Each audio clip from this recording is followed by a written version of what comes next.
Hey everyone, welcome back to the Tech Rundown podcast where we're going over all the things you need to know, some of the stories that you may have missed that I may have shared as well in my tech talk here as I work here at DC News Now currently. And of course, I'm going to share some information about job opportunities as well. All right. Well, the Pentagon says it has now entered into agreements with 8 of the world's leading artificial intelligence companies, including SpaceX, OpenAI, Google, NVIDIA, Reflection, Microsoft, Amazon Web Services, and Oracle to deploy their advanced AI capabilities on the department's classified networks for operational use. That list, though, did not include Anthropic, which filed a lawsuit against the Pentagon after the Secretary of Defense ordered all government agencies to immediately stop using Anthropic tools recently.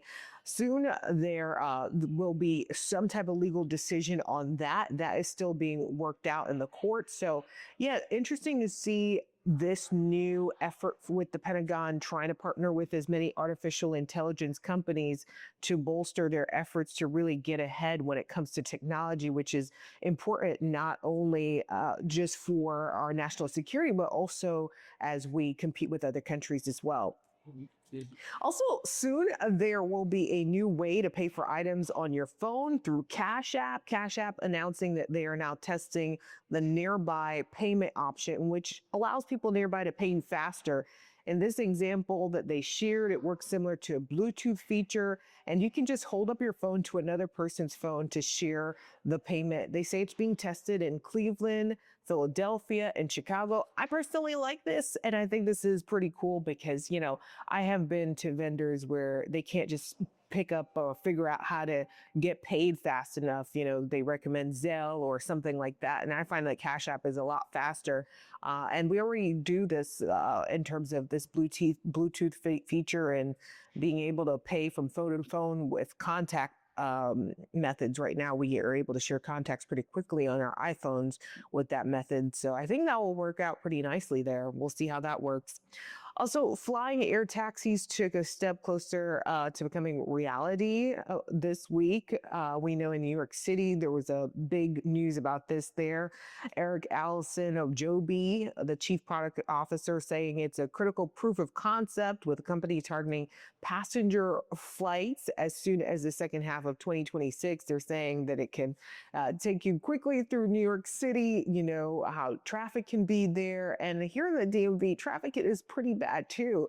But we do have a lot more restrictions when it comes to air traffic. So I don't know if it will be something that we see here in DC anytime soon, but I think it's pretty cool being able to just hop in a taxi, a drone-like helicopter situation and just go from point A to point B. We'll see what happens there. It's definitely interesting. Now, according to, as well, the Baltimore Sun, Westminster's mayor says SpaceX, which is owned by Elon Musk, purchased a property at 1121 Independence Way, and there were several job opportunities posted. Just take a look at it here. I think that's pretty cool, to hear that SpaceX may be in Baltimore's backyard. This is all, again, according to the Baltimore Sun. I think that could be really neat for the community. SpaceX definitely growing in footprint, and we just talked a little bit about SpaceX also partnering with the Pentagon. And speaking of Elon Musk right now, there is a legal battle brewing between Elon Musk, the owner of X, and Sam Altman, who is the CEO of OpenAI. Jury selection began this week in that case. This is also another major case to follow. This all stemming from a civil lawsuit filed by Musk, the owner of X, and Sam Altman, who is the CEO again of this OpenAI, this whole lawsuit accusing Altman here and other top leaders of double crossing Musk by straying away from the San Francisco company's founding mission. Musk says his main issue, according to the suit and according to what he has expressed on X as well, is that they shifted to a money-making model behind his back. So we will see how this all plays out. And he is asking, I believe, for damages in this suit as well. Also, we're learning more about the AI Expo, which is coming to DC starting next Thursday. The free 3-day event now has over 150 confirmed speakers, including military commanders there, and it will also include live tech demonstrations, a drone area, and a robot cage as well, and much more.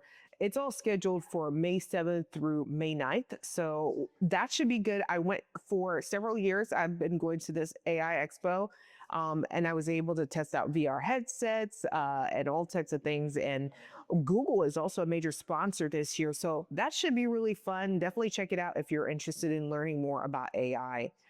And finally, here on the podcast, so this week I did do a deeper dive into the new legal efforts to get self driving taxis here in the nation's capital. I sat down with Councilmember Charles Allen to talk all about his efforts with this plan that could benefit the district financially as well, a bill that he created to create a path for autonomous vehicles, autonomous taxis rather, self-driving taxis here in the nation's capital. So take a listen to what he had to say. Right. So big news. Really surprised to hear that there's legislation that you're working on because some were wondering if this was even going to happen here in DC for us. Why did you decide to propose this?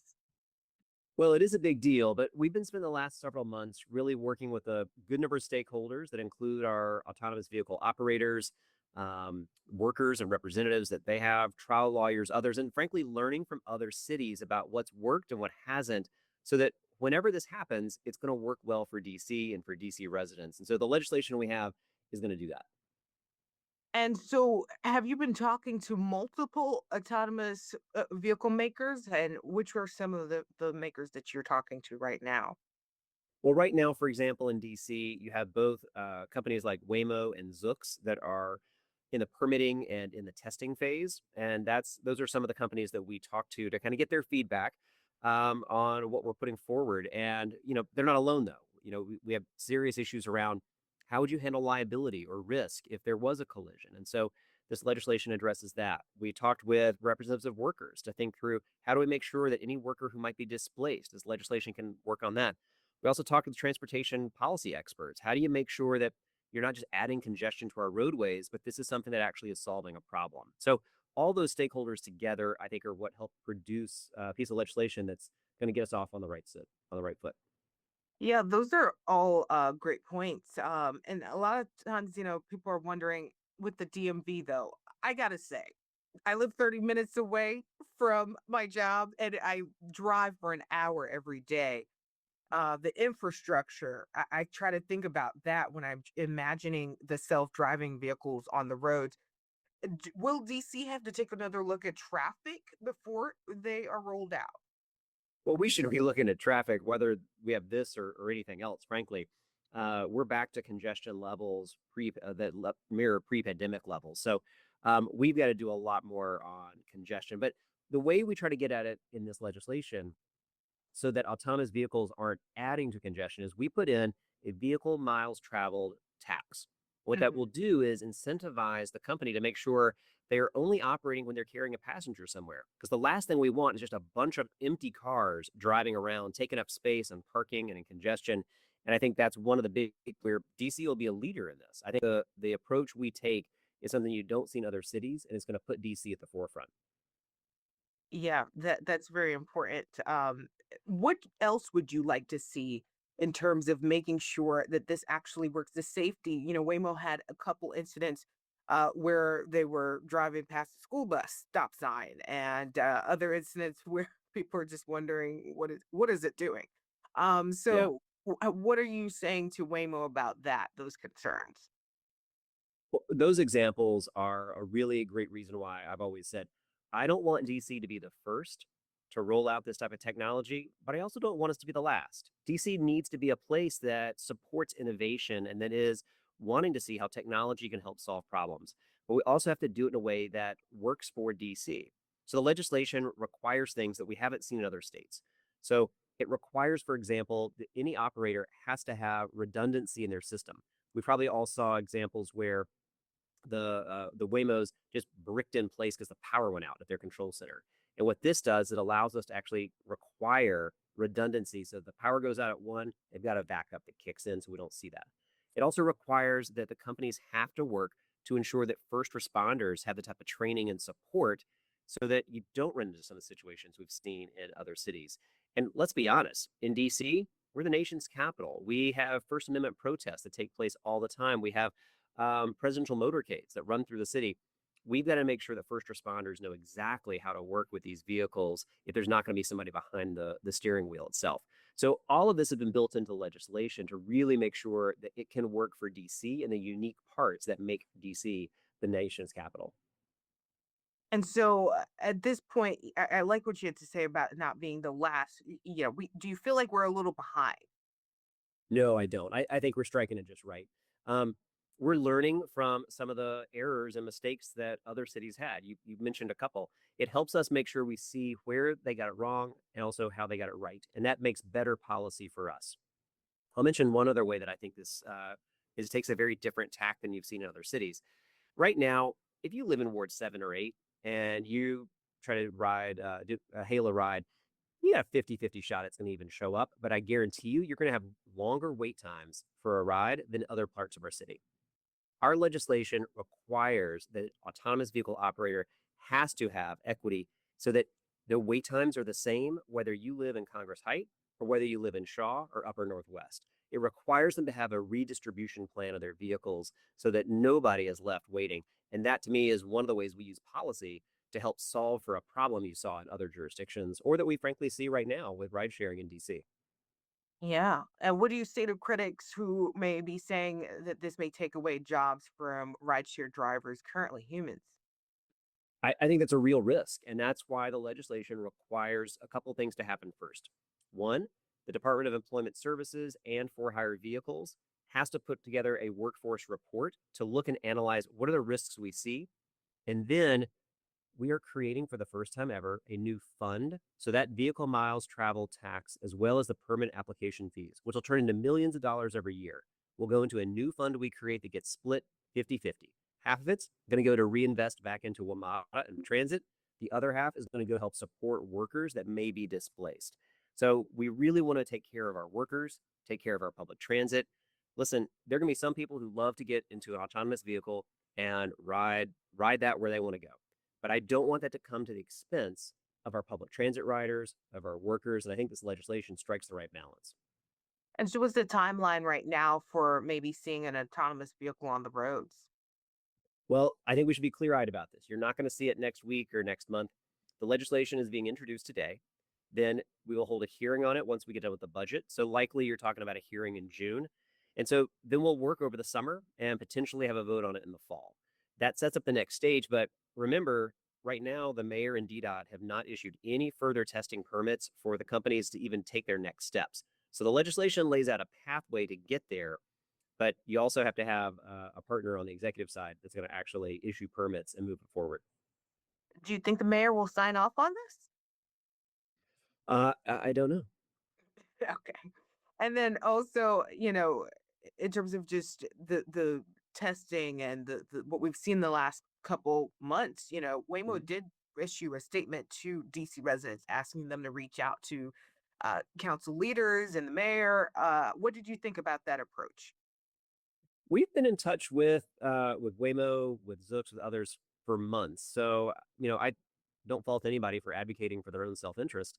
But this has been a process, a months-long process of crafting legislation with a lot of stakeholders. And I can understand if maybe it took a little longer than they would have liked.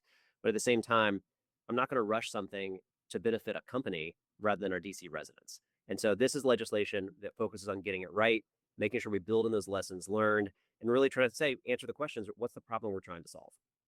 And final question, did the DDOT study recently help to move this legislation along for you? Unfortunately, no, they have not released the report on studies on their safety. So that still is waiting. They think sometimes this summer. They did post a report, which was a 2024 kind of analysis of the autonomous vehicle landscape. Um, we took a look at it. Nothing conflicted with the legislation we've introduced, but they still haven't released the report, and it will be the summer until that happens. And that's almost a year late to even get that report. So that potentially will be impactful once we hold a hearing so we can get that information. I welcome it from the Department of Transportation, but we needed to get going. This is my very final question. Are there certain areas that you think this will not work in terms of having autonomous vehicles? Will there be some areas that they won't be able to drive? Well, I mean, because Virginia and Maryland have not taken any action on this, if you wanted to take an autonomous vehicle to the airport, you're not going to be able to because it'll only be limited to the boundaries of the district. So, from a regional perspective, this would only be something that operates in DC because Maryland have not yet moved forward any legislation of their own. And they've got to do that before you could actually catch a ride, for example, from DC to go to one of the airports. But you know what you can do? You can always take Metro. Yes, that's true. All right. Thanks for joining. All right. Thanks for joining me on this week's episode of the Tech Rundown podcast. I'm your host, Anna-Lysa Gale. For now, you can find me on my website, annalysagale.com.